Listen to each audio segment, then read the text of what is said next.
Hello, this is Michelle with part 19. I skipped over some important circumstances surrounding my pregnancy, and I'm going to attempt to make a shorter video for just this one video to just try to get that part across, all the different strange circumstances. And but before I start, I just wanted to mention this is the book that I talked about that tells about the Lord's Prayer, and how many Christians today have been discovering that when they say the Lord's Prayer every morning and every night, it gets rid of their nightmares and visitations from demons at night and things like that. And he tells the history of the early church and how they used to say the Lord's Prayer 3 times a day. And I've been doing it, like I said, for about 12 years now, because I knew Jesus, it was from Jesus. It had to be a good prayer. I just felt so lost in how to pray. I figured I was going to be safe sticking with that one as my main prayer. And then, of course, I prayed other things too. But I believe that has a lot to do with why, since I came back to Jesus the 3rd time, my life has been so peaceful on that level. Surprisingly so, in my opinion. And the other thing I wanted to mention, and he talks about in this same book, the name of the book is When Demons Surface by Steve Dabbs. It's D as in David, A-B-B-S. And one of the points he makes in here is that unrepentance allows a demon to enter and re-enter in greater force. So if they enter and then once they leave and then enter again, it's going to be stronger each time. And at the point that I mentioned how I just was so lustful, it was the first time I ever remember where I only wanted to have sex because of lust.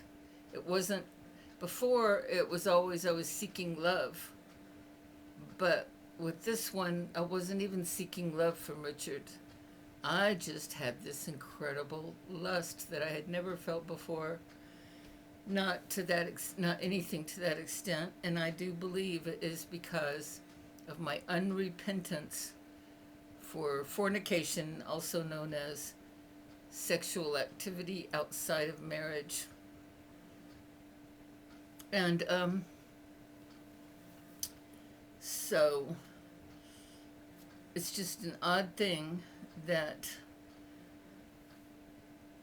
our Creator, our loving, incredible Creator, who is more than we can understand, He loves in a way deeper than we can understand, and He is merciful in a way that is just impossible for me to fathom, how any being could be so merciful as to come in the flesh to die for us, and knowing that He was going to really suffer on that cross. He was 100% God and 100% man when He did that. And that is a sacrifice that God Himself made for us, because when we come back to Him, then we are His children. But if we don't come back to Him, then we're not just like, but we're copying what the fallen angels did. We're turning away the most wonderful possible life and future that anyone could ever, it's beyond what anyone can imagine, trading that for suffering and creepy evilness that is also hard to imagine. It's a big choice, and it ought to be real easy, but we live in a world where it's made difficult. Okay, So, let's see, where should I start to explain? Um, okay, when I got, when I found out from my vision that I was pregnant with my son, I let Richard know.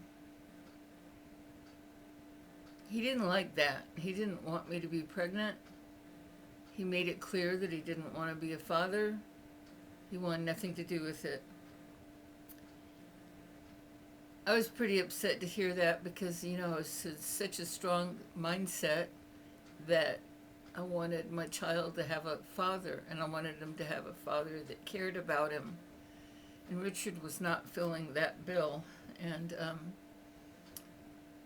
I was very emotional and feeling pretty desperate about it. And after I told him I was pregnant, after maybe just a couple conversations, Richard stopped answering the phone when I called. He had an answering machine that he could hear his own voice saying to leave a message, and then he could hear the message that was being left.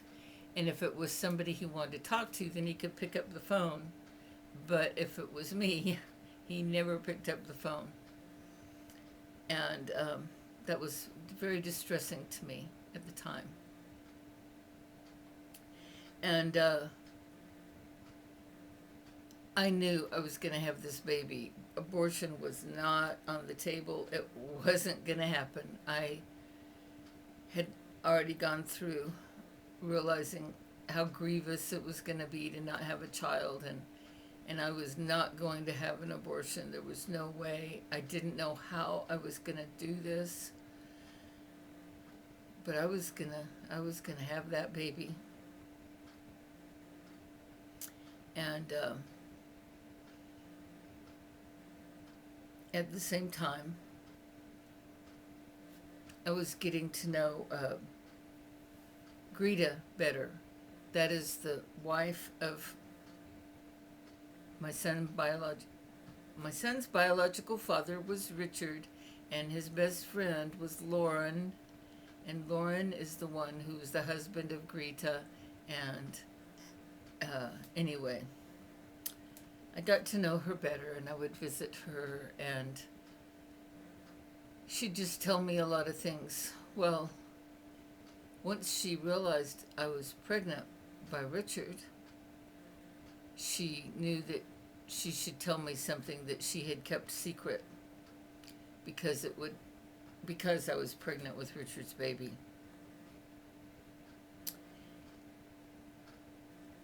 It wasn't easy for her to tell me, but she told me. One of the times that Lauren went to Guatemala to buy clothes and things to bring back and sell in the United States, he took his 4-year-old girl, Lorena, and I tend to call her Lorena because we called her Rena for short. Anyway, he took Rena from her mother and took her over to Richard's house. And he had Richard be like her babysitter for, I think it was a week or 2 weeks. Now, why would he do that? I have no idea. It might have been to punish his wife. The more I learned about Lauren, the more I realized what a cruel man he could be. And it might have been to punish Greta. I'm going out of the country, you can't go, and I'm taking your daughter too. I don't know if he even told her that he was going to take her to Richard's at the time that it happened. And so he went on. He left his 4-year-old daughter with Richard. He went to Guatemala. And when he came back a week or 2 later, he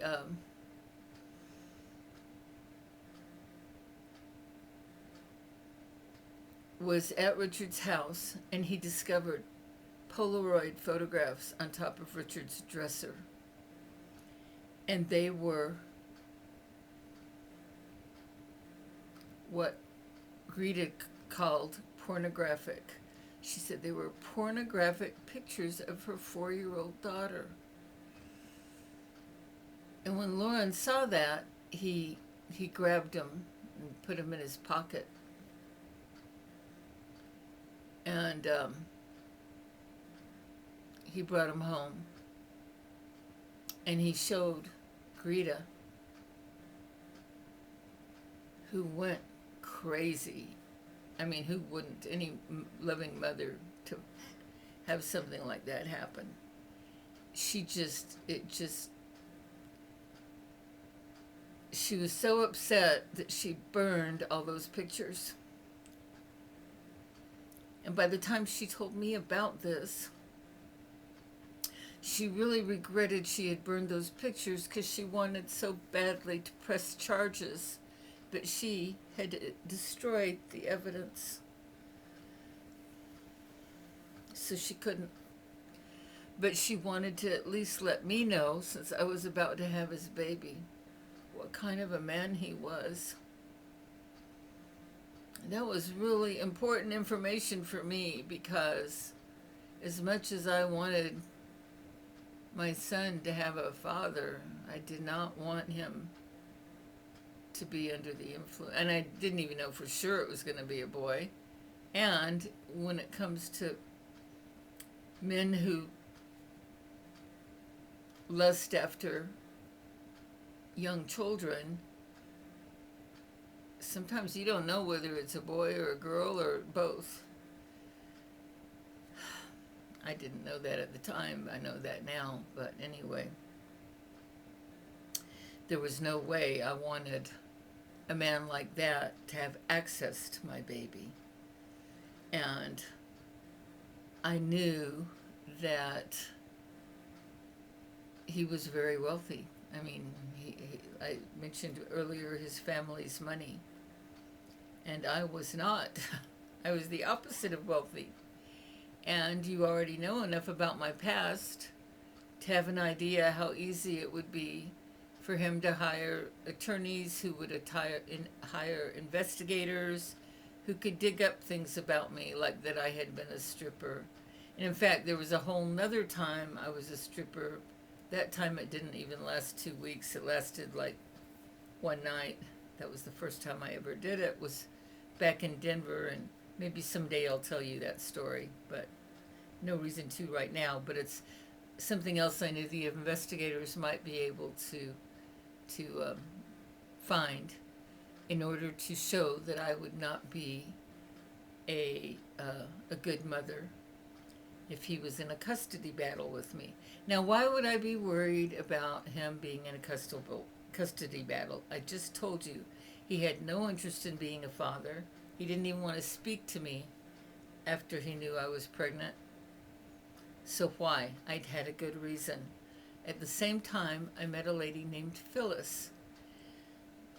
She used to wear roller skates and run and skate around Austin and stick flyers up for companies. There was a while there in those days where that was a big business, putting up flyers. It was before they made it illegal. It used to be that, like, on all the big metal posts on the drag, which is the main street in front of the entrance of the University of Texas. And they would just tape on flyers. They just roller skate down to the next pole and put them on there and roller skate down, and that was how some people made money, was sticking up those flyers all over the place, and they were doing it constantly. And anyway, I do not remember exactly how I met her, but I might have met her while she was putting up flyers. I don't know. Can't remember. And but she was really nice, and she ended up, because when I got pregnant, that was around the time, I guess, that I met her, and I had told her that I was pregnant, and my situation where the father had no interest in my child, and and I already knew from Greta that I didn't want him to have too much interest in my child. And she told me her story. And she had some similarities in her life. Hold on. Just, she had some similarities to mine in her life in that she also had been a stripper before.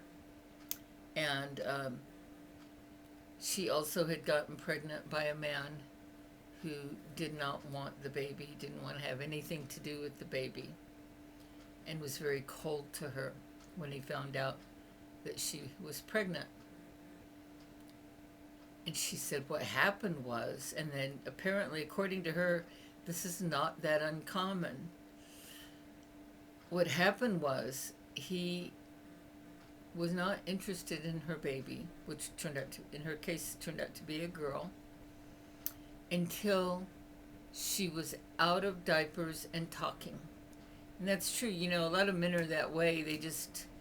They don't have much feeling or whatever toward babies, or they don't want to interact or whatever until they've stopped getting wet when they're holding them, and when they can talk. That's kind of common. I'm not saying it as a put down, it's just the way it is. And then there are some men that are incredibly nurturing. It's not as many. Okay, so anyway, he didn't give her any trouble. She'd had the baby, and she'd had her little girl for about 2 years. And then the father of her child suddenly wanted the baby back. And not that he'd ever had the baby. He suddenly wanted the baby. And like me, she had no money. And like, somewhat at least, like Richard, the father of her baby, also had money.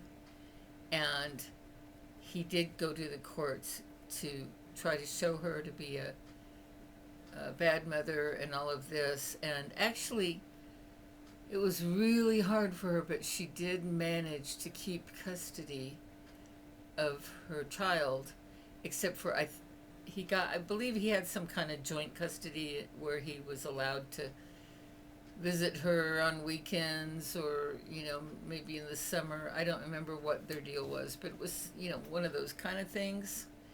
And once that happened, the first chance he got, where he had custody, where he had the child to himself and she wasn't there, he absconded with her, took her to another state, and disappeared, and with her baby. And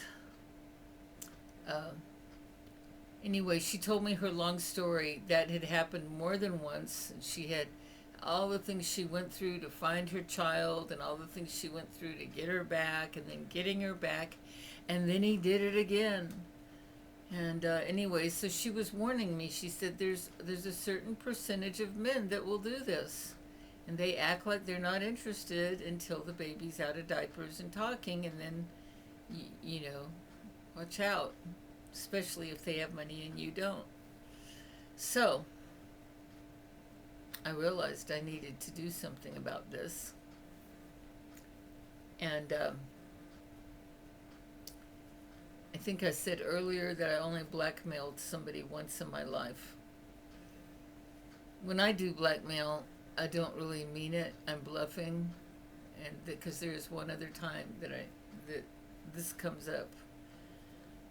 I would not have done what I was threatening, but he didn't know that.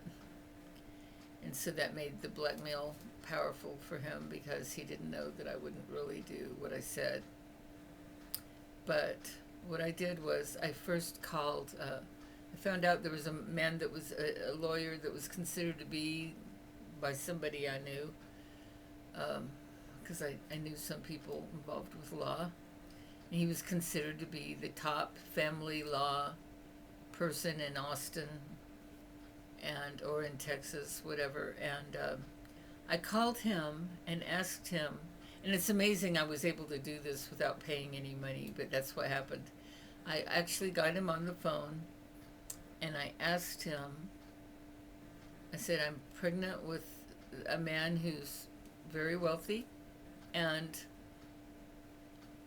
how much, if I were to sue for child support, how,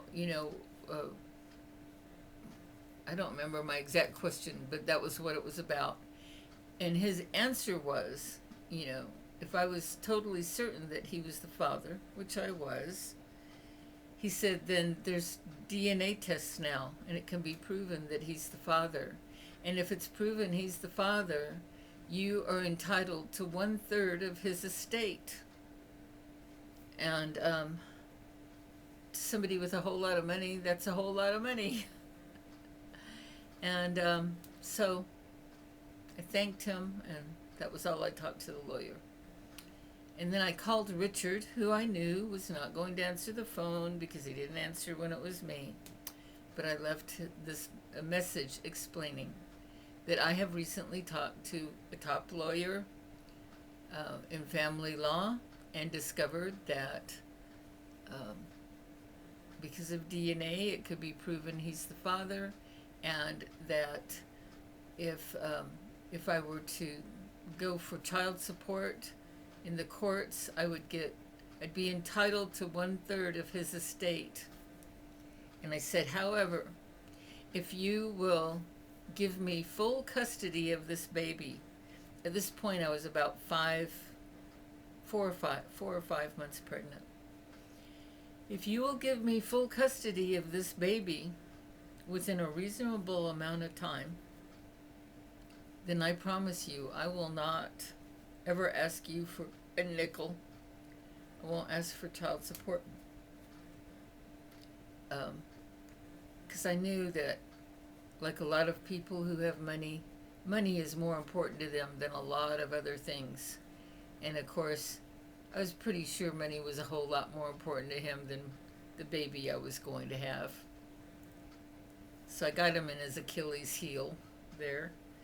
And I didn't realize it at the time, but I was very fortunate that his best friend Lauren was out of the country at that time. Because if Lauren had been here, Greta told me later that if Lauren had been here, he never would have allowed Richard to sign those papers. But what Richard did was he went to his lawyer very soon, that very week, and he had a waiver of interest in child drawn up, and it basically said, I do not admit to being the father of Michelle's baby, but if the court should judge that I am the father, in that case I give full custody to Michelle. That was basically the message in the affidavit of the waiver of interest in child, and it was signed by like 3 different lawyers and a notary public, and of course by Richard himself. And I had I had it in the mail within a week. I was so glad to do that. However, there were some ramifications to that. Number one, I didn't get child support, which, as a single mother, a lot of people consider it an absolute necessity. And number two, I couldn't even get help from the government back then. I don't know about how things are now, but there used to be something called AFDC, I think it was called, Aid for Families with Dependent Children. And outside of child support, there was something called something like that, where they would send you a stipend every month to help you, clothe and feed and shelter your baby or babies. And I could not I found out I could not apply for that because if I did, they would demand to know uh, who the father was, and they would sue him for the money. And that would be this, in my opinion, that would be the same as not keeping my promise. And I meant it. When I said I won't ask for any money, I really meant it. And it wouldn't have been true if I had gone to the government and let them get it from him. I just felt that was wrong, and I didn't do it. And I knew that my child was more important to me than money, and I was going to go through whatever I had to go through. And I know a lot of people disagree with me on that. And I had one friend that, boy, she was just